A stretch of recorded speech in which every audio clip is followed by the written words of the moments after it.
Fans fired up to see the #3 overall pick from the 2014 draft, Joel Embiid, finally making his NBA debut. The crowd chanting, "Trust the process," something Sixers former general manager Sam Hinkie had been begging fans to do while the team went through a rebuild. Stephen A., your reaction to fans chanting, "Trust the process"? I was incredibly annoyed. For those out there that may need to be reminded of, long before, I'm here on First Take and, an NBA analyst for ESPN and hosting my own radio show on Mad Dog Sports Radio and all of that. You're going to be doing a fight? You're calling a fight? I'll be calling a fight November 5th, calling the Manny Pacquiao fight, my first ever color commentary on a boxing match. I was a journalist for the Philadelphia Inquirer. Prior to that, the New York Daily News. I've been I was in print journalism for 19 years. I was at the Philadelphia Inquirer for nearly 17 years. I covered every day of Allen Iverson's first 10 years in the NBA, every single game, every day. I know this city. It's a phenomenal city. And listening to those chants last night, as much of a great sports town that I just said Philadelphia is, and has been, this annoyed me beyond measure. Because what this organization, specifically Sam Hinkie, did to this city is an atrocity. And I don't care what anybody says. The fact that this man gets to hide and not be front and center, to get interviewed, to have to answer for the things that he did, to me is criminal. Now, I will openly confess something that I've never confessed on national television. I believe that I had, at least in a small way, something to do with the arrival of Jerry Colangelo and ultimately his son, Brian Colangelo, being in Philadelphia. And I'm going to tell you why. Because very few people were harder on the Sixers organization than me. I spoke to the commissioner about it. I spoke to league officials about it. I spoke to members of the Sixers organization about it. They know who the hell they are because they're very influential within the organization. What was being done to the city of Philadelphia was one of the biggest atrocities we have ever seen in sports. Now, certainly when things go wrong and there's an injury here or there, Max, you might tank a season. You're the Spurs, you want to get Tim Duncan #1 in the draft and stuff like that. I get that part, okay? But Max, they tanked seasons. 18 wins, 19 wins, 10 wins, all under Sam Hinkie.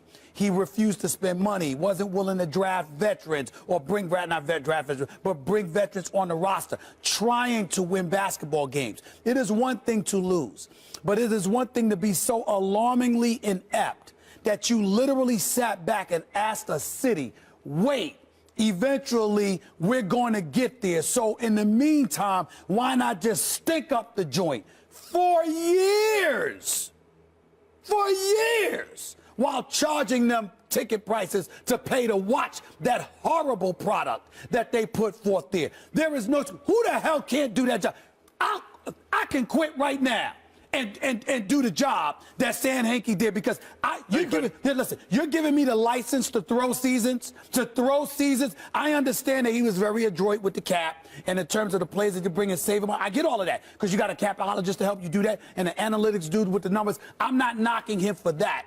I am saying to you that no matter what he did that was good, he flagrantly was willing to sacrifice, even to give the impression of trying to win games in order to do it. For years is my issue. You do it for one, that's fine. But when you're tanking seasons, it can't get much worse for sports than that. And oh, by the way, it was nice to see Joel Embiid last night. He played well.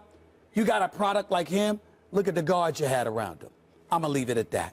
Well, first of all, the reason they're chanting trust the process, because he said trust the process. Embiid. Yes. And they're excited about Embiid, the fans there, and Embiid said trust the process, and look what happened with the process with Embiid. You took him third, his draft stock He's been out for low 2 years. because he's hurt, but he may be a franchise-changing player, and they had the patience to draft him. Would you draft somebody in basketball and wait 2 years for them to get on the court? At #3 overall, 3 years? you cannot pass on Joel Embiid. You couldn't pass on him. He was too good. I'm just asking you a question. Yep. You're going to draft somebody. I'm going to draft somebody in 2013, knowing they ain't going to play before 2016. Sure. As a matter of fact, I want to talk about Sam Hinkie for a second. Go ahead. The reason he did all those things is because he's smart.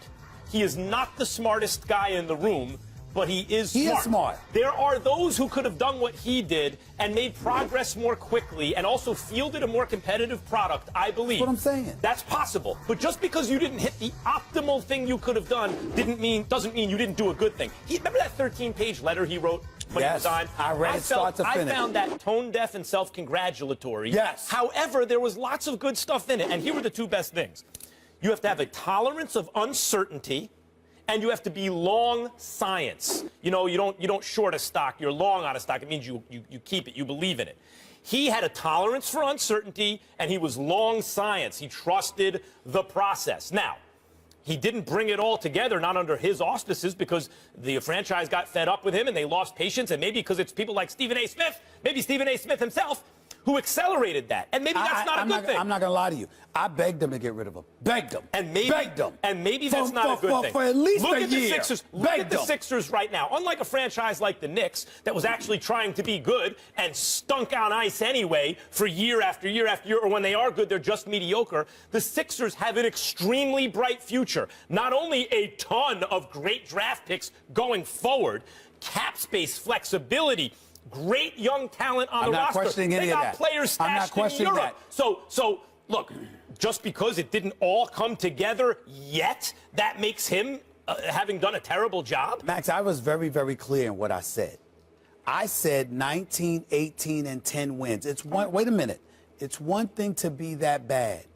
It's another thing entirely when you're intentionally trying to be while charging the paying customer. It got so bad, Max. That's where we disagree. Listen, it got so bad, Max, that the commissioner got involved, had conversations, and ultimately the ownership for the Philadelphia 76ers brought Jerry Colangelo in because they said, my God, you can't ask one of the top 5 markets in the United States of America to sit idly by. Listen, I want to address this. Wait, you brought up a lot of stuff. I want to address it. That wasn't a lot. That's a very simple point. That goes to the integrity of the game. Right. When you're taking. However, that's not the GM's fault that the rules incentivize a smart person to tank. Max, that's why there was Max, so much you should talk be ashamed about of yourself. redoing the You way should we be ashamed. draft. Listen, we're not just in the NBA. Come out. Let's be clear. Your point is clear. My point is clear. I'm saying you should be ashamed of yourself. No, You should be ashamed of yourself. Wait. Max, this is the point. Shameful. This is the point, and you brought it up. Max. You brought it up. You said if you're trying to win and you stink, that's okay. Wrong. You would much rather be a team of a. Wait. Guys, you we're would much taking a rather... break, but we're coming back to this. Finish your last point. You would much should rather... be ashamed of yourself. You would Seriously. much rather... You should be ashamed. Don't you ever be an executive for any of my team. Right. Ever. Finish your point. We're going to go to break and come back to it. Oh, my God. You would much rather be the fan of a team that's trying to tank and is no good for draft picks than Not a fan. for years. Then, can I finish the thought? Okay. Than a fan of a team that's trying to be good and stinks anyway. Guys, we got to go to break. There's more from this game I want to get to, though. The national anthem. We had a crazy fan. We come want back. to focus We on come the back to anthem. this. More This is first ridiculous. take You should be ashamed after of the yourself. break. You Stay should be with us. ashamed of yourself. Welcome to my life. Oh, we were talking about the Sixers game last night. Also, during that game, R&B singer Sevyn Streeter was slated to sing the national anthem, but the team pulled her from performing. Take a listen to what she had to say about it on Twitter. I'm at the 76ers game to sing the national anthem, and the organization is telling me that I can't because I'm wearing a We Matter jersey. So there's that. The Sixers declined to say why her performance was canceled, saying only we use our games to bring people together, to build trust, and to strengthen our communities. Max, what's your reaction? I find that a problematic statement from the Sixers. That's a problem for me. We Matter is somehow divisive. We Matter doesn't bring people together. I'm an American, and I'm a human being. And if a group of Americans, forget about ongoing oppression. People want to debate that, whatever. If a group of Americans are suffering the effects, the lasting effects of oppression in our history, I mean, that's indisputable. No one disputes that.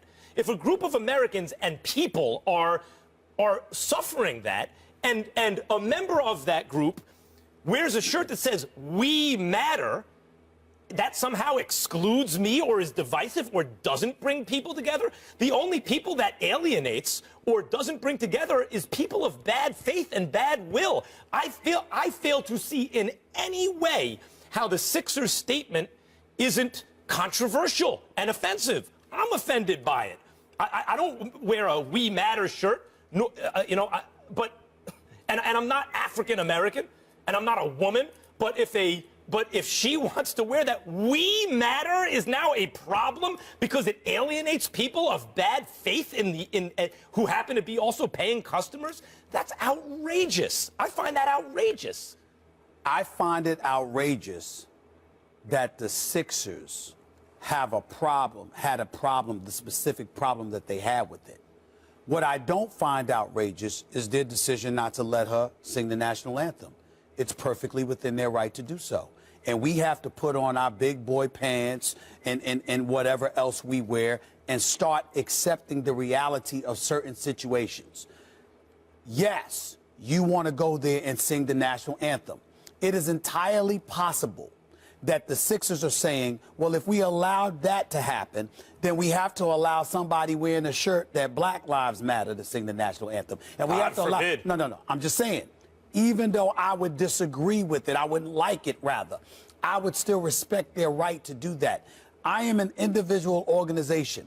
The NBA is not a public industry. It's a private industry. They have the right, under the umbrella of the National Basketball Association, to enforce rules and regulations that they deem beneficial to their overall bottom line. They don't have the right to do it. I got it. I understand that. What I'm saying to you is that if they're sitting there and they're saying, we're going to eradicate any kind of political statement from being made in our venue at the singing of the national anthem, they have a right to do it. They have a right to do it. Let me tell you why they have a right to do it. That argument fails because that's not the argument they made. If the Sixers' statement, I'm reacting to their statement, not just her saying they won't let me do it, was, look, social and political issues can be a slippery slope, the way the NFL doesn't let you even do a cancer awareness thing because who knows what the next statement will be. And we don't want...